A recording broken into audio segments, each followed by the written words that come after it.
Hello, the Beery Traveler here, and I'm at Reformation Brewery in downtown Woodstock, Georgia. Today, Faith came along to help out, and as soon as we got here, she went right to the counter and ordered 4 flights. She got a wide variety of beers from IPAs, lagers, sours, and more. Just before Faith was about to dive in, we got Corey to tell us about each one of these great beers. You got Jogger, which is the juicy lager. It is a lager that's been dry hopped, so you're going to get a citrusy hoppiness to it. Right. Real easy drinking. This one's been really popular out in the market as of the past couple of months. Orange, really nice. It's a pale ale with a little lactose sugar, so it balances out the sweetness and the tartness balance each other nicely. Bitterness rather than the tartness. Blankets Creek is the newest Nolan that we put out. That is a rotating IPA series, so every quarter we're doing a new batch of an IPA, just changing up the recipe, the hops, and things like that. So this particular one is a New England style, non-hazy, but just a really easy drink and very smooth for 7.2%. Last quarter was a rye IPA, which is also still available, but that one's really good. Jude is one of those that's really popular. It is really nice, light body, Belgian style. Got a little bit of floral notes, a little bit of sweetness in there. Which is good because Belgian triples can be pretty big. Yes. So you want something to distract from how intense it can be. Absolutely, and that's the problem with that one is because of how smooth it is. It's like it's the Long Island iced tea of a beer, yeah. Right. It is a sneaky beer, so you got to be careful. After 2 or 3 of them, you feel fantastic. Yeah. Some people even one, but it's a great beer at 9.2%. Cadence is a great staple beer that we've done. Cadence is going to be a Belgian double or Dubel, but it's going to be malty, dark fruit notes, a little bit of caramelized sugar going on. So it kind of falls. A lot of people come in looking for that amber lager range of beer. Yeah. That goes down really nicely. Well, like Dunkel is my favorite. It Yeah. sounds like it's kind of on that same same line. It is. And as a matter of fact, the next one I threw in is I don't know which is that. So yeah, you're gonna get more of the roastiness, toastiness, but it's gonna be a dark lager. So it's kind of, I tell people it's in between the cadence and kind of getting the stouts. You know, so you're gonna kind of get that balance in between. After one, this is a new one that we did not too long ago, which is fantastic. Juniper pale ale, kind of a play on juniper. So, but it's juniper berries that are incorporated in that. Really great pale ale, balanced really nicely. I feel that, like the hopping and the pine probably pairs off pretty It well. does, and it's very well done too. It's not overbearing or anything like that. It's not really overpowering. This newest one here is Year of the Rat, which is a oatmeal coffee milk stout that we did. We did that for Chinese New Year, and so that's where that name obviously comes from. But you're gonna get a great mouthfeel from the oatmeal. Coffee from Alma Coffee, which is another local company that we use. They also roast beans for us for our espresso service and stuff like that. So, but a great milk stout. We've got a lot of going on there. Further down here was Big Dipper. That's just another limited release beer that we put out, but it's a double IPA. Just a great double IPA. It's always nice to drink. One of my favorite beers also, as far as IPA wise that's come out, is this one here. We did a Brewers versus Chef dinner just recently with the place over in Kennesaw called The Nest. So that's where that name comes from, The Nest Best Thing. But it is a triple IPA.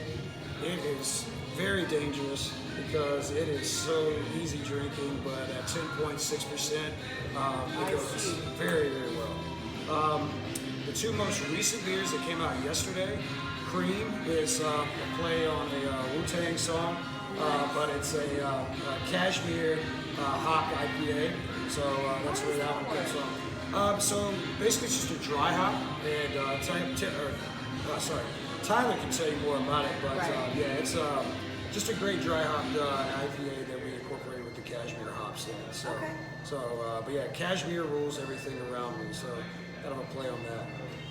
And then the Nunchuck Skills Nitro Sour, that's the one I was talking about earlier. The blackberry So that's cobbler. the blackberry cobbler sour. And early on, especially when you first get it off the tap, it's got that nice cascading body to it. But it's got a little bit of a kind of a creaminess to it as well. But it's a wonderfully done beer. The reason he did it is he just really wanted to do a nitro sour. Yeah, he was telling me about it with the blueberry puree and all the different notes that you have to mimic that cobbler, that crust and everything. Absolutely. So So that's a really good one. And then the last in the line is Brunch Haze, which is available also out in the market, but it's a New England style IPA, hazy style. It's got a little lactose sugar in there as well, so it's balanced really nicely, not overpowering in the hoppiness as well. Cosmonaut Ale is a cosmopolitan-inspired beer. So yeah, it's going to have tartness from cranberries and lime. Okay. So it's not a sour, but you're going to definitely get those tartness. I feel like I'm gonna love that. I That one really is like that tart. that one is fantastic. It is very nice, even for the non-beer drinkers. Right. People enjoy that as well too. The last two, Yoshimi, which is probably also one of my favorite sounds. I know it sounds like everything's probably my favorite, which it probably is. It's a good mark. It's It a good is. sign. It is. So Yoshimi is a rainbow sherbet sour, so you're gonna get a lot of like tropical fruit notes going on in that, but just a really well done sour. We I also don't see many tropical. I think I've seen a pineapple sour before, Yes. but you don't see much tropical fruit on Yeah, sours. yeah, and as a matter of fact, speaking of the tropical sour, we've got a limited release beer coming out very soon in package, and it's called Mittens. But it's we're gonna do some things with the cat rescues and stuff like that. But it's Yeah. Mittens, great can design, all that. But it is a pineapple mango sour that's gonna be coming in. That one is awesome. Should be too. fantastic for spring, too. Yeah, we tested that one here beforehand, and it sold tremendously well. But yeah, the Yoshimi is awesome. And then lastly, Wilder is another seasonal release that we do. It is a dark fruited sour, so you're going to get notes of blackberry, blackcurrant, and cranberries going on in it. So, but yeah, those are some of my favorite ones. And then one that we just recently ran out of was called Alani. That's another seasonal beer that almost hopefully to get it a year-round beer, but it's a rosé wine beer hybrid. So you don't see many of that going on, but it's a great rosé wine.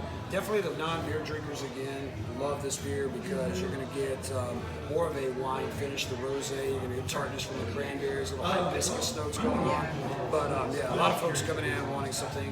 Well, it's cool because that way, instead of just, because when if you're a wine drinker or a beer drinker, there's like one road, and with this, they can actually come in and try different things and not be put off by a specific bitterness or say, oh, I'm not a beer drinker, I'm not going to like that. It's like, no, here's 8 different styles of beer that I promise you, you're going to be able to try something new and you're going to actually be able to love and have something new.